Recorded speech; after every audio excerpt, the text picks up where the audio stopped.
Hello and welcome everybody at this Trend Talk, which is called Building and Design Trends 2024. It's a place where Forbo Flooring would like to take a deep dive with you into the interior and architecture trends for this year. And we are here at the Vitra office, which is also a beautiful showroom. So I would definitely recommend, if you have the chance, to come to Amsterdam and see this beautiful space, because that's, of course, all about your line of work. We were promised that we have an international crowd, and that's why we also have an international set of speakers, experts in their field, Thomas and of course Sarah Foster from Forbo Flooring. We also have already put in front of the camera for you Muriel de Lange from Vitra. You can imagine why that we actually are here, because of course Forbo and Vitra are well connected. They have the same kind of customers within the project market. So think about offices, hospitality, but also education, healthcare and retail. And you can also imagine that they have complementary products. If we imagine, of course, your line of work, we imagine floors, we imagine ceilings, we imagine, of course, also windows where the light comes in. And then you have to fill that space. And altogether that creates a kind of mood. And that's what we're all going to talk about. What is the kind of mood we're all waiting for at this very moment in these times? I already mentioned we have two speakers. They are here live. They are the ones that we need to talk to if we want to look ahead into the future. So they prepared a very, very beautiful presentation for you about the trends. It's about a trend report on the one hand, the vision. On the other hand, it will be about the moods of the seasons, which will be all about color and also a little bit about material. Who am I? I'm Marcia Simon. I'm an independent presenter, moderator, and program maker here in the Netherlands. I interview many designers, so I was very, very pleased that I could now interview and have this small conversation about what we are looking forward to this coming year. I think I've been talking enough. I think I would like to give the stage to my speakers immediately. You are both senior designers. Thomas Eurlings, you are a senior designer in vinyl. Did I mention it right like that? Vinyl, yeah. Vinyl, you say vinyl, I'm very sorry. And there you go, a senior designer in textile, right? Yeah. You're normally not in Amsterdam. Where are you located? I'm normally based near Manchester. Manchester, okay, near Manchester. In Preston. Somebody with the proper accent. Very, very nice. You prepared this presentation, but you've been working on it for a very long time already. I think Forbo Flooring already presented this trend forecast, this trend report last year. Yeah, correct. Is it still relevant? Yeah, because we also updated it a little bit from the fairs that, so we presented it at the beginning of last year, and since then we've visited many fairs and art exhibitions. Okay. So we refreshed it a little bit, but also the chapters that we're talking about today, because we're talking about 2 chapters of the 6 that make up the whole trend report. They are very relevant at the moment. So yeah. Let us ask to the audience, are there some interior architects in our audience? And if you are there, please wave, mention yourself, mention your name, maybe your line of work in the chat, and also let us know where are you watching from. Are there maybe some people from Europe, maybe outside Europe? We're very curious, so please let me know. Our colleague from Forbo is communicating with me through this iPad, and we would be happy to answer your questions specifically. So please do mention who you are and where you're waving from. Sarah, you're here. You will be presenting more the execution, let's say, Sure. of that vision. Are you a color fan? Oh yeah, of course. I think anybody who's in design is also interested in colour. Yes, of course. Well, we've been talking way too much. I would like to give the stage to Thomas Eurlings, senior designer, Thank you. So I'm going to show you the first slide. So here you see this was the opening page of our full trend report. So as I mentioned, it's built up out of 6 different chapters. And the title of the trend report was A World of Fluidity. This is because we have many global challenges at the moment. That's very much so at this time. Facts and fiction, they emerge. And we also see the archetypical designs that the fluidity is everywhere. Today, we're going to talk about two of the chapters. So first is Looking for Light. Afterwards, Sarah will talk about the Mood of the Seasons 4. Then we have the Vitra insert, and then I will talk about Through the Looking Glass, which is another chapter of the trend report. So I'll start off with Looking for Light. This is very interesting for us as Forbo because lightweight products is very important for us. We're still developing all kinds of loose lay solutions, but it's also reflected in all these projects that I'm going to show you now. So this is the first project I want to show you, or first presentation actually. This was during the Salone del Mobile in 2022, a presentation of Hermès, the fashion brand, but they also have a product line which they showed in these these water towers. So these water towers are typically very heavy structures, and what you see here is that they are emitting light. And if I go to the next slide, you can see how they are constructed. So there's this very lightweight structure of wood, which is covered with this textile or paper, and that these structures also made up the rooms in which the products of Hermès were presented. So you can see it on the right-hand side of these images, is that they presented their handcrafted products, very luxury of course, but it was a very nice presentation to be in because when you entered the space you saw these big buildings and then you went more intimate into those structures and then you saw the products. So on the left-hand side you see here another example of this lightweight structure covered in a textile or a paper. This was at the Salone del Mobile itself, at the fairground itself. So this is something that is happening more. And on the right-hand side, you can see a project by Samira Boon. She's a Dutch designer who works a lot with textiles and materials.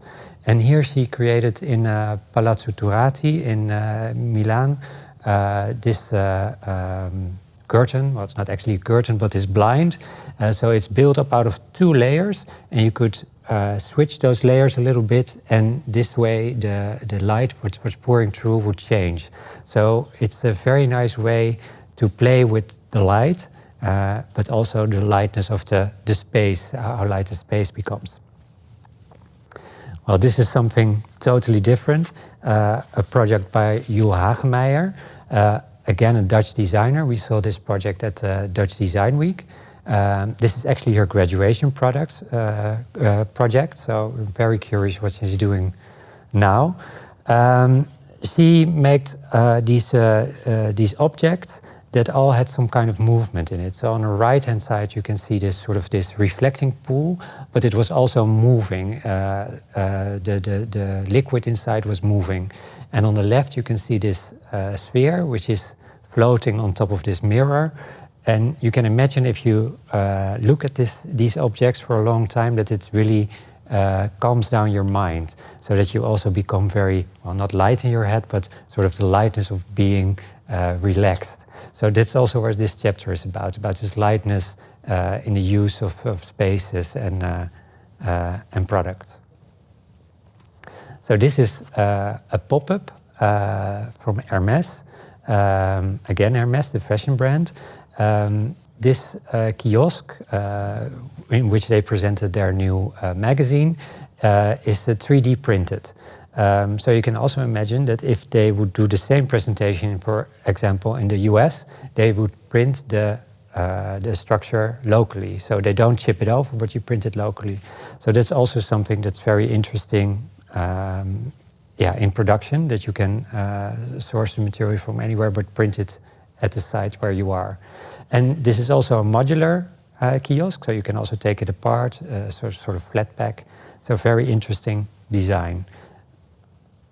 And it was 3D printed. I don't know if I mentioned that before. This is another kiosk, also by a fashion brand. This is what we saw during the Venice Art Biennale in 2022. So Louis Vuitton renovated 8 of these kiosks in Venice and presented a series of books there. So again, a sort of innovative way to do a pop-up presentation, preserving the heritage, but also infusing the city with something new with the books that they presented.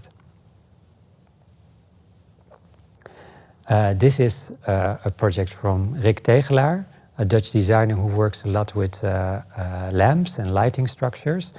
And this is a very lightweight dividing wall made out of wood veneer combined with LED lighting. So it gives a very soft light, but you could also imagine that you use it in a big space to divide it more and to make a flexible space, meeting room, for example. And we also saw this same project on the Salone del Mobile. You can see it on the right. This was the presentation of Lintelo. And here it is applied as sort of a room divider between the two spaces. So you could really see how it works in a presentation like that. And again, very lightweight, very flexible. And this was also at the Salone del Mobile. This is the presentation of Moroso, Italian brand, designed by Vicky Somers, a Dutch designer. And she calls this her improvised daybed.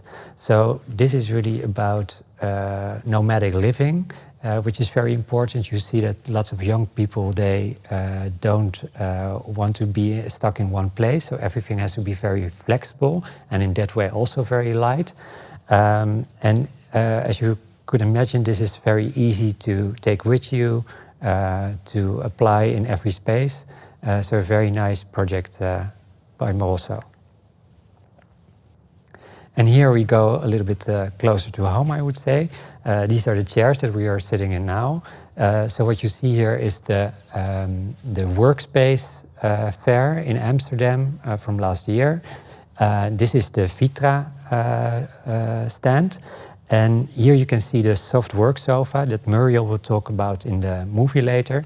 But it's a very beautiful design, but it's also very nice to have in an office because you can lounge there, but you can also really use it to work because there are electrical sockets, but there are also tables that are very flexible and that you can do your emails or whatever you want.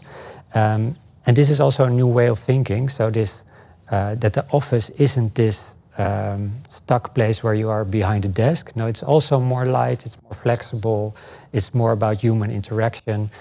So this is also something that really connects to this trend looking for light. And then in the next image you see this is the same fair, only it's the presentation by Forbo. And what we did with Vitra was very nice. We have a nice collaboration there, that we supply the floors and we could in turn use the beautiful Vitra furniture for our presentation. So we had a nice crossover there. And also what we are here now is very nice. It's also a result of this collaboration. And even the Forbo team in the US also has a collab with Vitra. And another product by Vitra that will also be explained more in detail in the video that we will show afterwards. This is the dancing wall. So again, something that is very flexible. You could imagine that you build your whole office out of these structures. So you can use it as a cabinet, but also as a whiteboard. You could mount your TV screen in there. And in this way, you can really build your office on a day-to-day basis. If you want to have a presentation, you do something else than if you want to do a meeting, for example. So that's also looking for light, the lightness of the flexibility in the office space. So this is the summary of this chapter.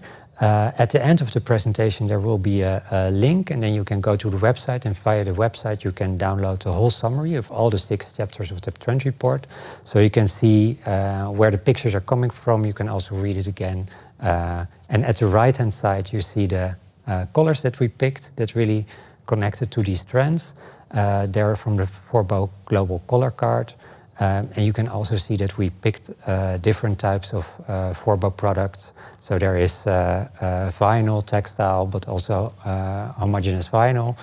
So we sort of made a story with our products and with the trends. And now I'll give the presentation to Sarah. Thank you.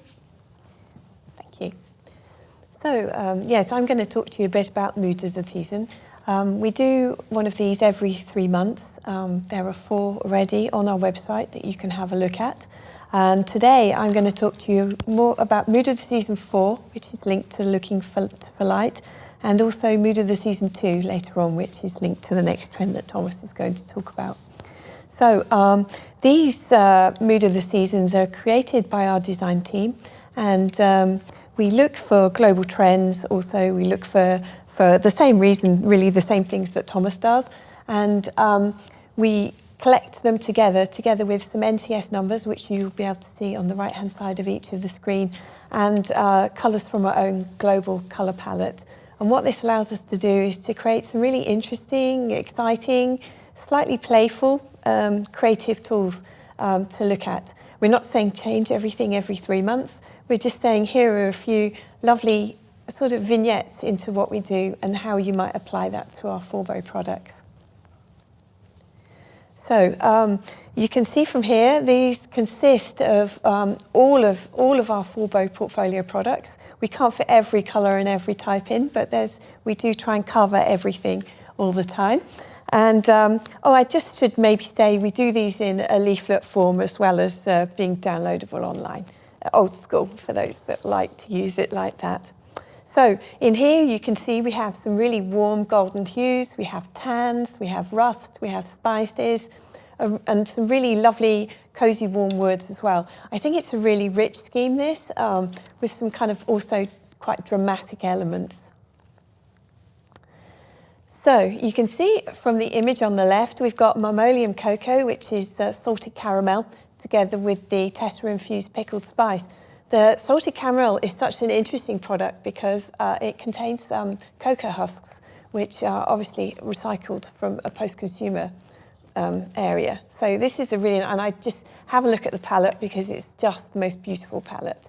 And then on the right-hand side, you can see Tessera Chroma Thatch, and that's just a really, really deep textured loop pile product from Tessera. And we put that together with 2 different types of elegant oak hues. And it just fitting that, it just makes, well, both of them really are just such a rich and just gorgeous, but still informal sort of look, which we think is really quite important. And then in contrast, in the bottom right corner, you can see a Flotex Ember with Allura rust speckled ceramic. Now this gives you such a rich, deep colour, not a normal product to use, but just something that's really exciting and a bit different, also terrifically practical. And then in contrast on that, on the left-hand side, you've got Flotex, the Dahlia Bouquet, together with Sphera Yellow, and that just creates such a dynamic, energetic space. So it's just, what we really like is the way that we can work with our products to create the different moods, different experiences. On this one, you can see a beautiful floor. We've got Sphera Zircon, which has these little flecks of lustrous blobs in them. And then in contrast, the textile matte of the Dahlia Bouquet, again, that's a Flotex product. And what you can do is create destination zones, you can create spaces for more energetic thought, or you can create other spaces, which we'll probably look at later, for more relaxing and spacious and airy scenes.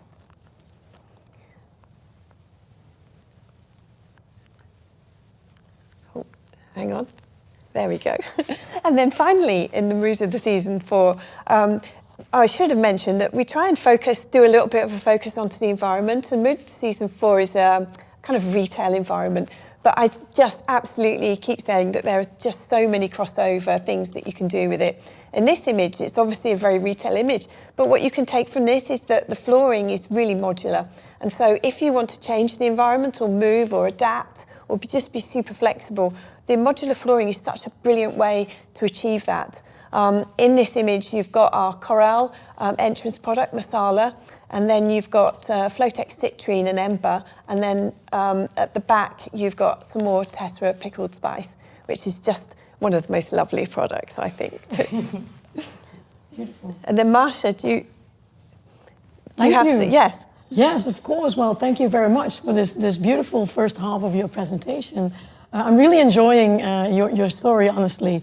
It's really feeling as if it really matters to you, what you are doing, what you are working on. Yeah. And also for me, it feels like you're a true expert in your fields. You are senior designers, but it doesn't always mean that you can really tell the story.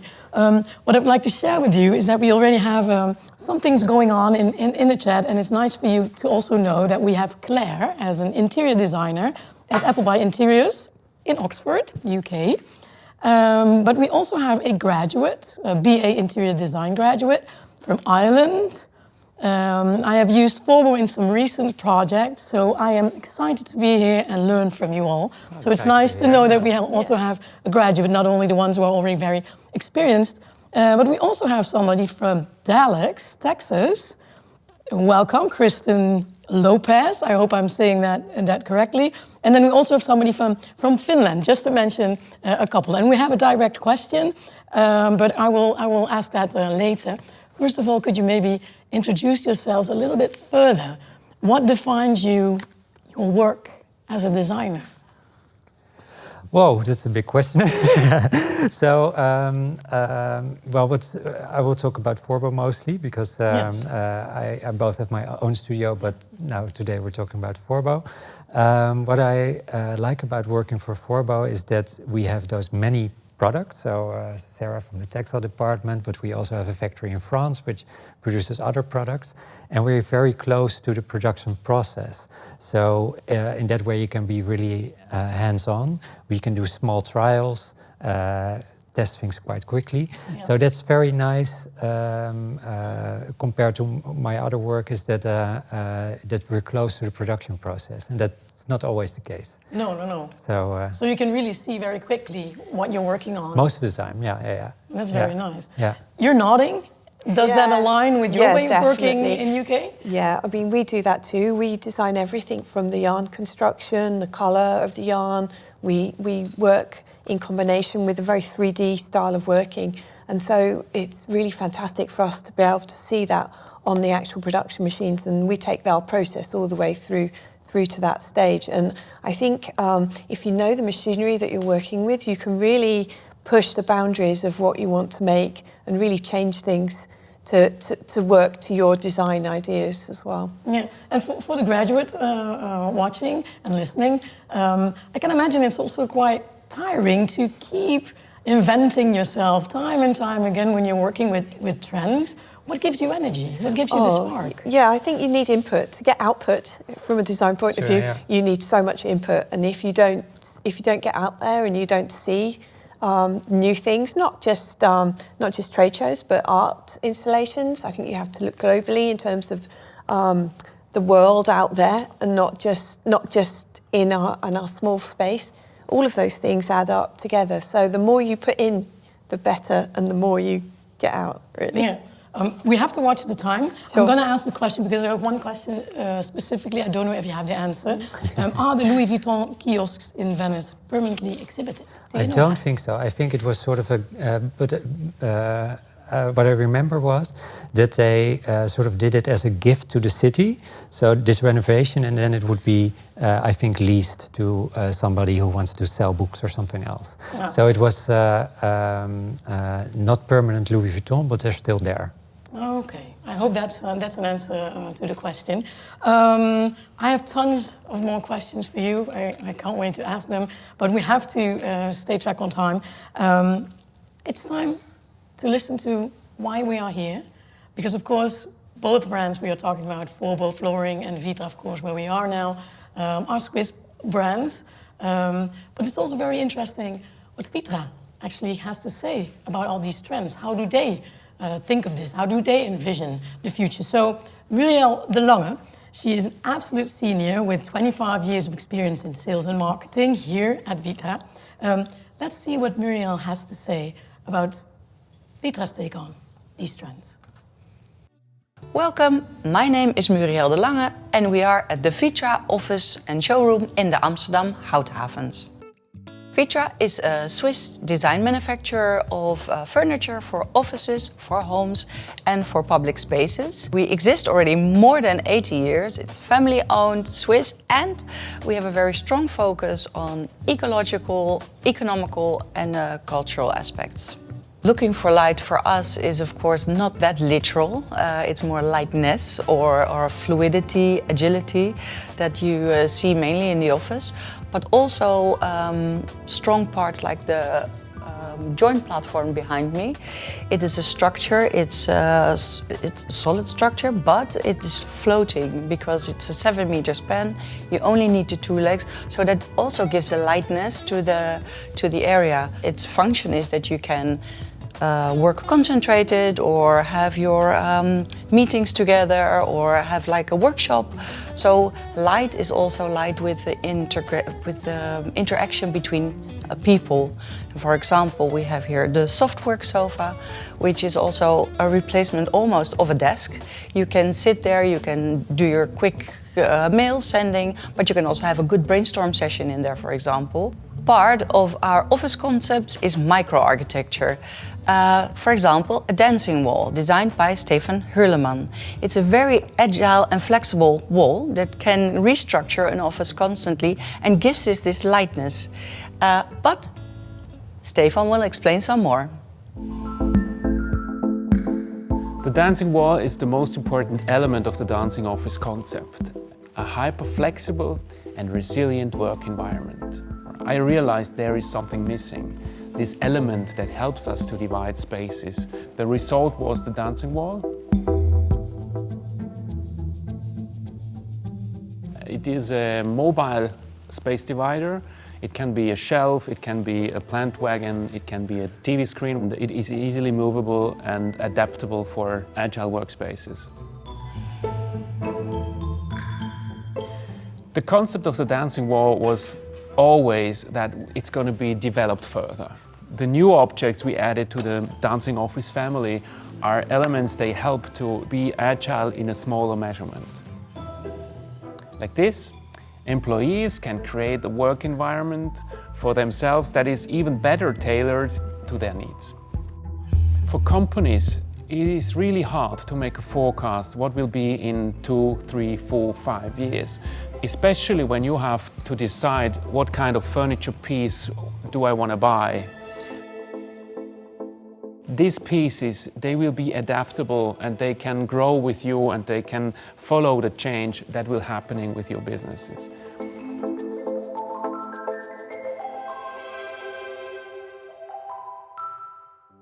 No one can predict what will happen in the future with the offices. There's new generations coming up, there's different wishes and needs how and where to work. The office will still be around for a while, certainly if you want to create the culture of an office. You need people to bring them together. And we have timeless design, we have durable design, and we have flexible design. So we are ready for the future and we will evolve. And of course we will develop new things fitting to the needs of the time. I think we can last for years to come. Looking at the future, sustainability is key. And for us, it's also part of our core daily business. For every new design that is made, we look, what is it really necessary? Does it add something to the world? The materials we use are, of course, always recycled. And after the lifespan of the product, which is a very long one, everything can be recycled. Even fabrics, for example, we come with a wool fabric that is now 100% recyclable. We have even the design classics, such as the Eames lounge chair that was originally done in leather and now is also made with a fabric. So at Vitra, sustainability, it's a given. It's in our DNA. We want to be ready for the future and all the generations to come.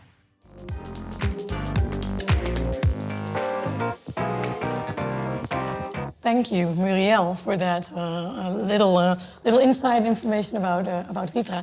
It's funny because they really practice what they preach, right? Mm-hmm. We are sitting here in this space and we can really live what she's actually mentioning in the video. What she's also mentioning is this part about sustainability. What actually is Forbo Flooring's vision on sustainability? Well, we have a whole team working on sustainable products, or the sustainable aspect of the product. So there are circular products being developed. Also, a take-back program is in the works. It's not really there, but we're really working on it.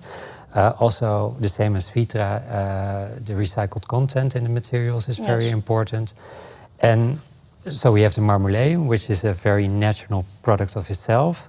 But on the other hand, in the vinyl collection, we have loose lay products that are also sustainable in a way, because you can easily take them out. Also, if you, for example, have an office space and you have to grow a little bit smaller, or go to another space or another location, you can just take it and nothing is left on the floor. So yeah, we're really developing on many levels all kinds of sustainable products. Yeah, and I can imagine that. I mean, you're working with a whole team on these trend reports. You know, you're designing together. It's all collaboration, right? Yeah. But do these teams also collaborate together? As in, how do this focus on sustainability, which of course in these times we have a focus on, how does it affect the teams together? Well, I think for us, we have to design with sustainability at the very basic part of our development process. So we use 100% recycled yarns in some of our products, and a really high percentage. In fact, all of the Tessera carpet tiles have at least 60% recycled content. We're working on our embodied carbon to reduce that. Even just a daily thing. So we used to have to make our samples on the main production machines, but we've invested in sample machinery. So we only need to use a tiny, tiny amount of yarn to create our samples. All our yarn that we use is solution dyed, which is much better for the environment because there's absolutely no effluent at all. So it's just sort of items like that. So sustainability is never one thing. It's always thousands of items and things all throughout the design process. For example, in the UK, we're using we use biogas and green energy on the whole of our production. So it's just every aspect of what we make, we look at in fine detail and try and improve this. And this is a constant journey for us. Yes. Well, both of you are working over 12, 13 years for Forbo Flooring, right? Yeah. Has this changed over the years? Sure, yeah. Yeah. Yeah. In what way? Well, I think in a way we've always manufactured sustainably because we've never put more into a product than it needs. And that's just commercial sense, really, isn't it? But I think more we've put a name to it in the last 10 years. And we're actively telling other people about what we do.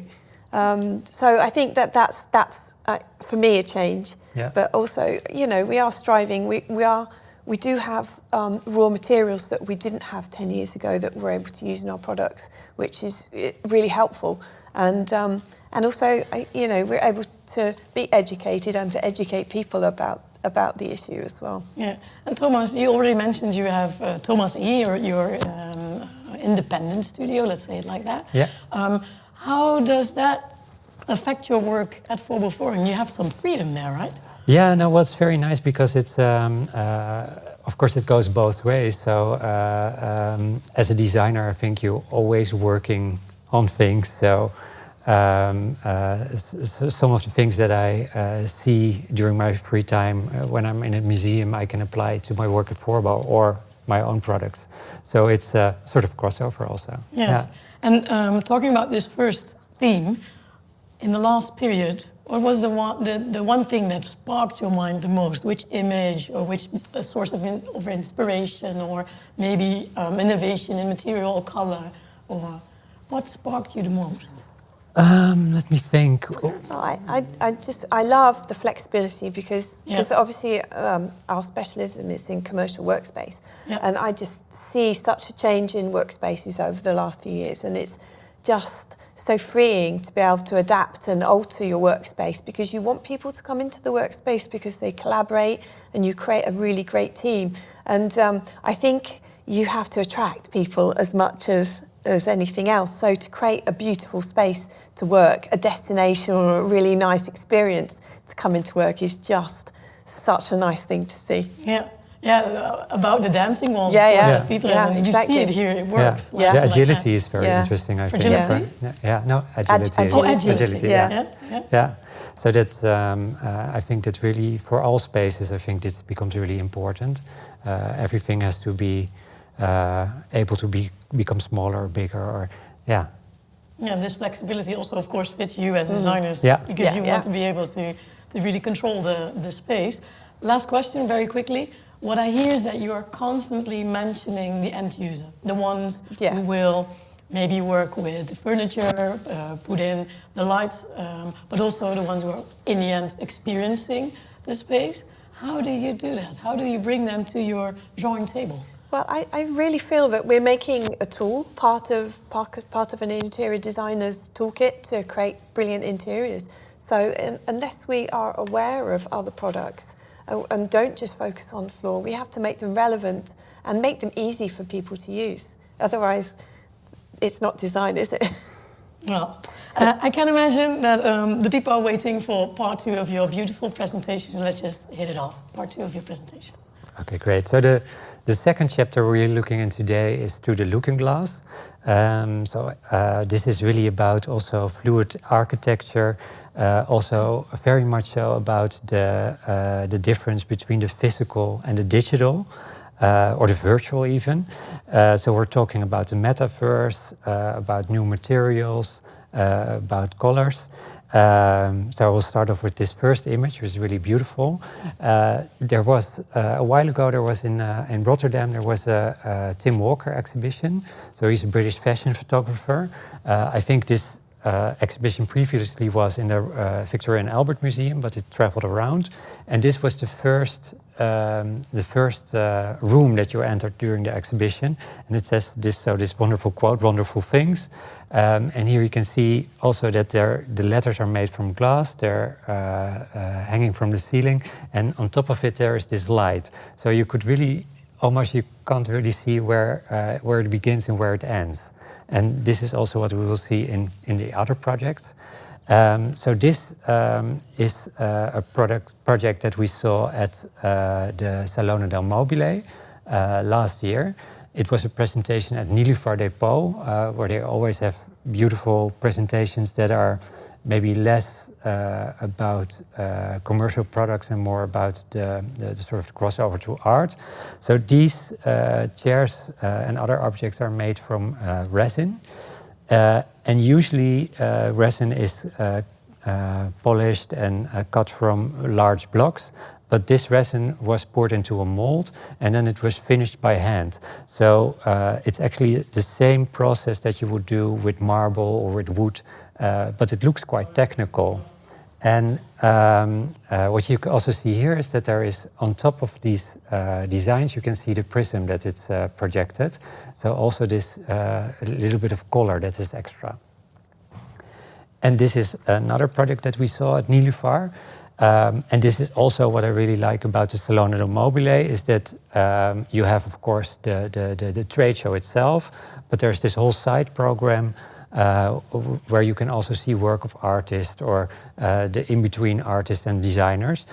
So this was a project by Audrey Large, and she's an artist that works with digital printing techniques, but I think the origin of all the designs you can see on the left is her hand-drawn sketch, and this she translates to the sculptures, which you can see on the right and on the next slide as well. So, as I mentioned, this is 3D printed, but it also has this sort of handmade feeling. So it's a very beautiful crossover between the two. And then this is an also very interesting product, or not a product, project. It's a sort of a flower garden made by Carol Bayings, a Dutch designer, formerly from the studio Scholte and Bayings. And she made all these flowers. Some of them are made by hand and others are 3D printed. So it's really research of material, but I also liked the colors and the sort of the springtime idea of it. Really beautiful project, which we saw both in Milan and in a presentation in Amsterdam. And here is another peek into the Tim Walker exhibition. What I really liked about the presentation of the photographs was that it was really enveloping the whole space. So on the left you can see this cloud design. It was on the floor, but it was also on the wall. So it was really, if you were walking into this cloud.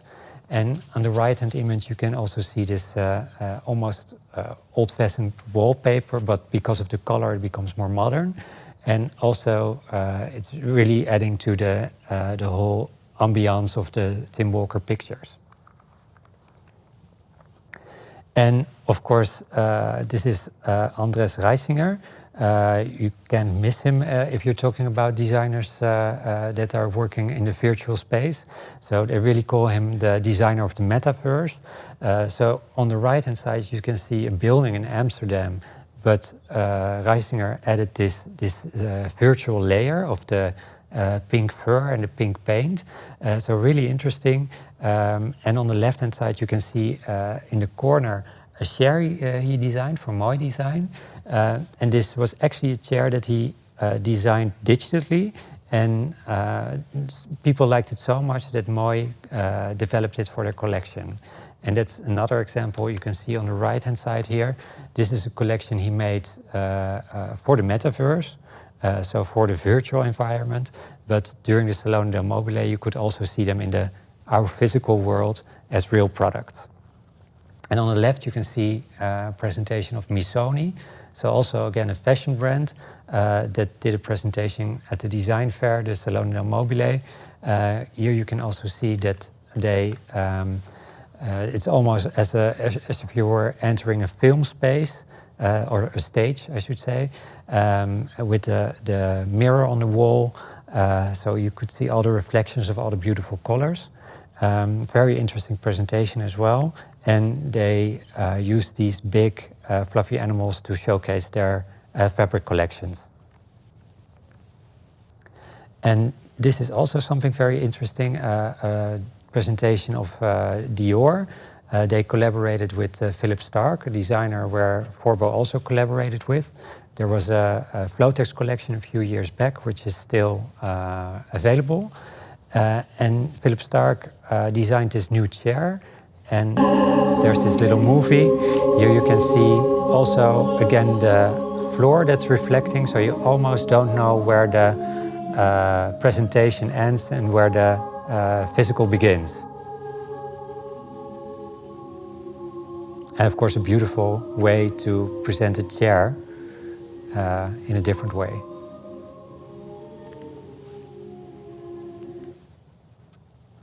And this is, I think, almost my final slide.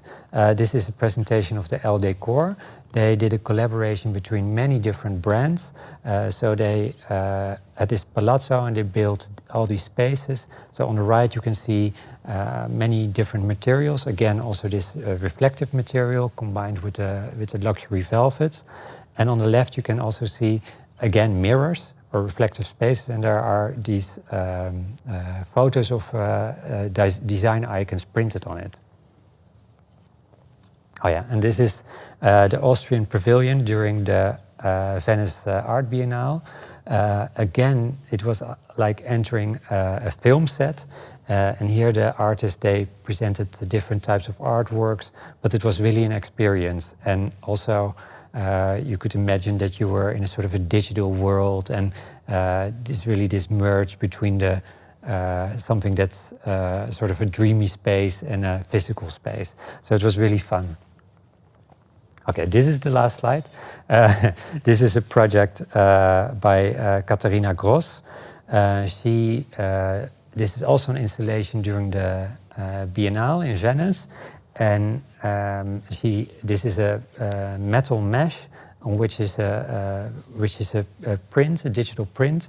There's also a connection to Forbo because we're really using a digital print a lot, and it's really, if you compare it to a few years back, this was very, very difficult, and now it becomes easier and easier. And also this artist worked with this technique, so it's very beautiful and interesting. So again, here's the summary. So on the right, the NCS colors from our global color card. And here you see also the different products. And we also made a combination between the Tessera and the Allura products, but Sarah will talk about it in depth. So I'll give it over to Sarah. Oh, thank you. Let's hope I can do this better than last time. Yay! So, so I'm just going to talk to you a little bit about Mood of the Season 2. This is a lovely airy palette of really light shades, and we always like to think it feels quite hopeful and a little bit dreamy as well. So if you look at this palette, it contains some beautiful shell-like colours, some blossom shades, really natural, energetic greens, and then some really like flat neutrals, which I think is so usable. And then, of course, some really airy-looking teals and aquas. So what's quite nice about this palette is we have a couple of designs in here that work really beautifully together. We've got Tessera Cloudscape on the right-hand side. You can see Sunset Sky. And then the Allura Dreamy Sky that almost goes with it. I think it's kind of a loose link, but I think it's quite beautiful. And then on the left-hand side, you have Calming Sky together with Layout Tonic. And what both of these do is they just offer this lovely contrast, but you share the motif, but the contrast is in the texture and the feel of the product. And then almost the nicest thing about our products working together is you can really create any kind of mood or style that you like. It's so freeing. And on the left-hand side on here, you can see Marmolium Matcha, which is another cocoa product containing the cocoa husks. And then we've put that together with Allura Shell Twine. And the Allura Shell Twine has this really fabulous kind of striated texture as well, which just in combination, they're quite beautiful.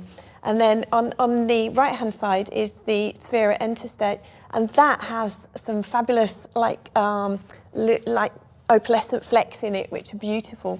And we've put that alongside the Flotex Limed Wood, which has this just gorgeous textile matte finish.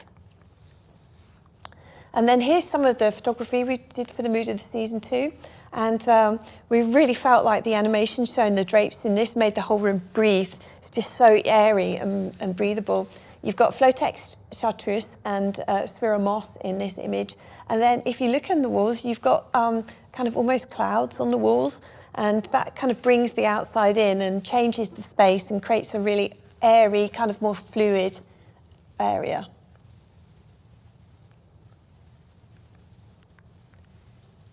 And then finally, you can see just, I should say this is also a kind of more hospitality and leisure kind of environment. I think the bed gives that away quite clearly. But in the same way that the other one, you can really see crossovers, and these floors don't necessarily need to be only used in these environments. They're for all different types of environments. And on the floor at the back, you can see a Tessera Sunset Sky and the Allura Dreamy Sky, and then Allura Calming Sky at the front with Tessera Cloudscape Ocean Winds.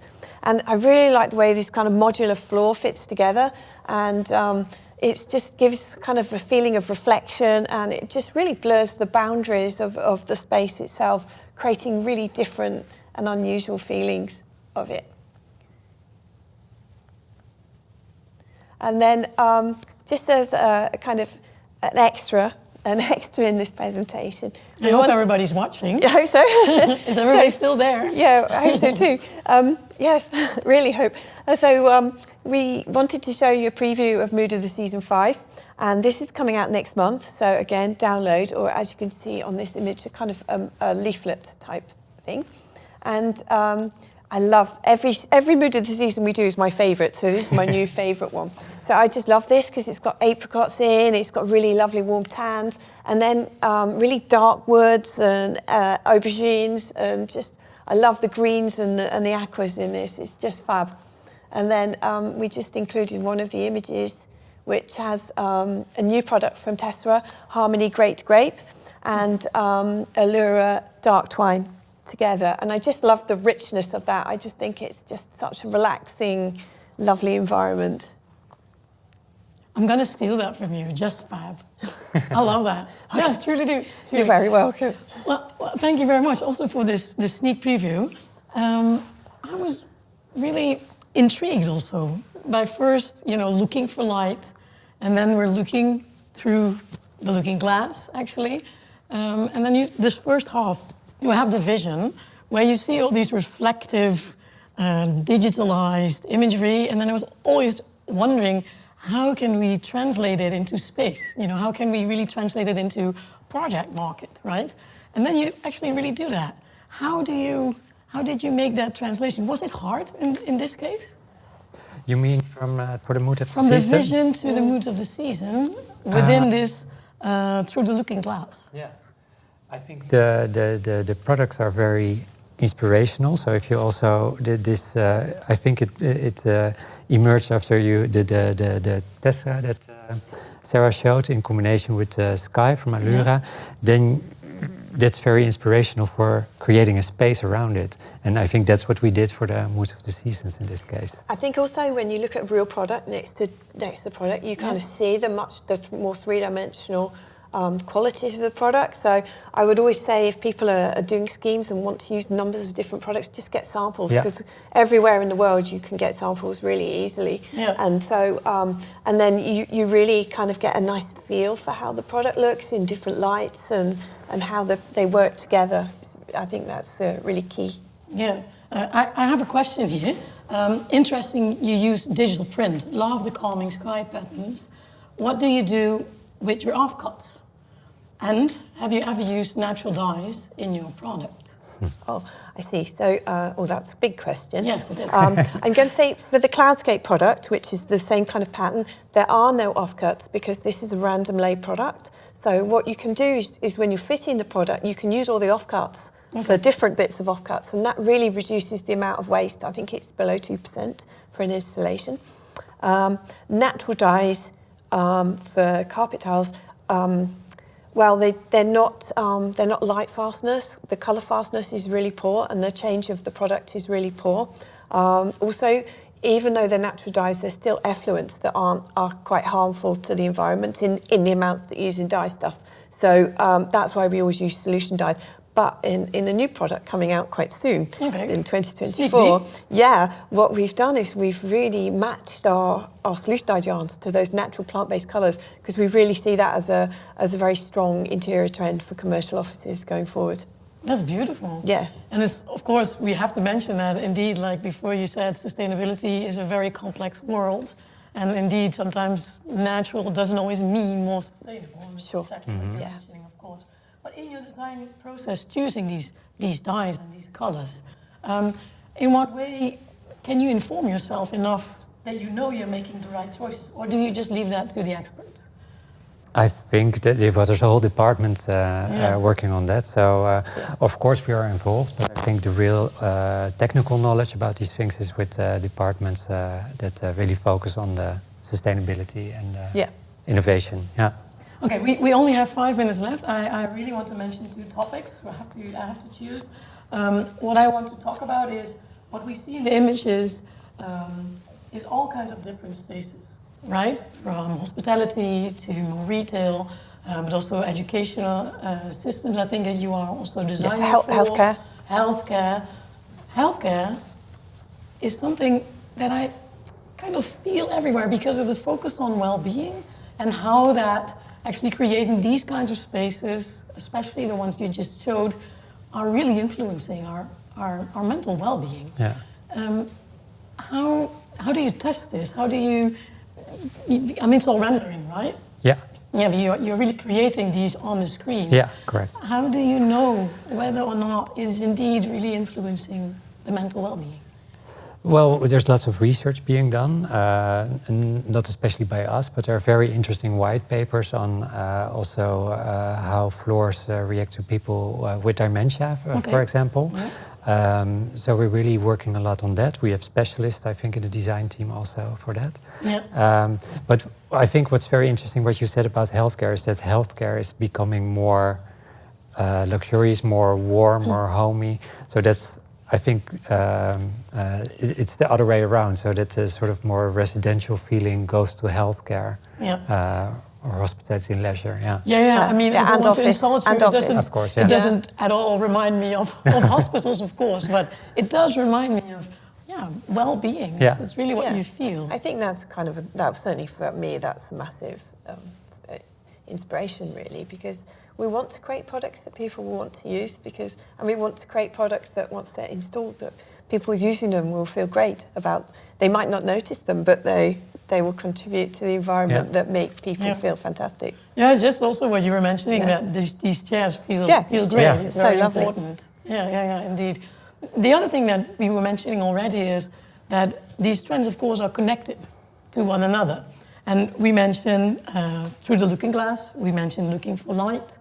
Are these new chapters? Are these new themes? Or is it something that you already saw coming? Well, I think there are these macro trends. So this flexibility of spaces, loose lay systems. I think this is something that will be there for the coming decades. But I think how these trends are loaded in a way, this changes over a little bit quicker. Okay. So that's what we have in the looking for light example. Yeah, and I know you're already busy with the coming years. How will these themes evolve? Yeah, well, we have to see what's happening in Milan again. Oh, you already see it in Milan, or are you also supporting it towards the direction? Yeah, of course we will with the products, because they will be on the market now. But I think in the development of new collections, we will take input from all the fairs and art exhibitions that we will see about the coming years. Yeah. Last topic we have to talk about. Of course, at the end of the presentation, in comes all these technological developments, not only in material, but also in way of working. You know, like AI, of course, will now influence your life as a designer directly. How do you feel about these developments, and where do you think it is going? Yeah, I think it's a very interesting development, something that you have to work with as a designer as well. But I think that it's very important that we still will be designing, and we won't give it all to AI. Because I think a beautiful example was this project by Andres Reisinger. Yes. It has so much quality, and I think AI at the moment is not yet at that level. Maybe it will be in the future, I don't know. Yeah, in the end, like we just saw, technology sometimes also disappoints us. Yeah.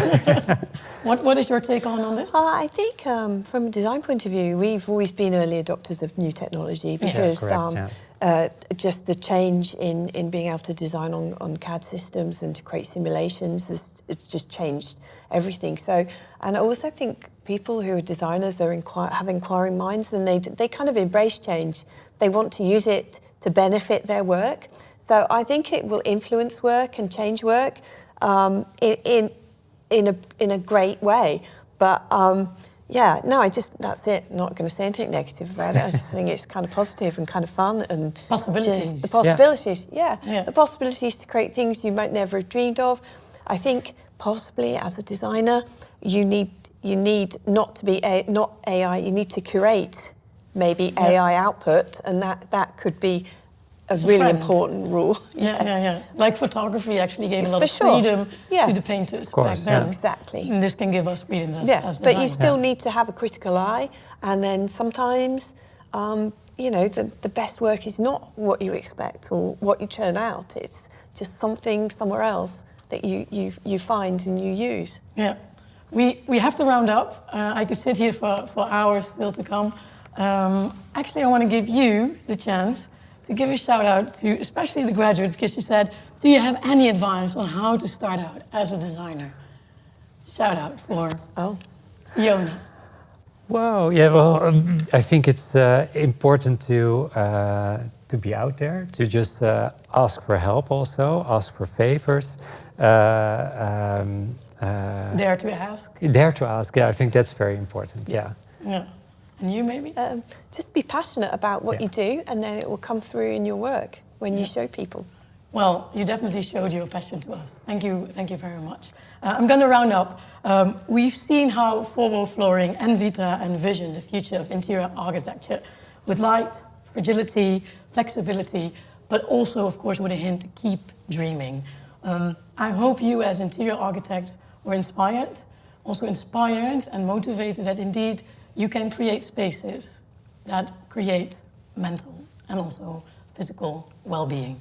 Thank you very much for watching. I hope we will see you the next webinar again. And also stay tuned, watch the socials, because there will be more sneak previews for you. Thank you for watching.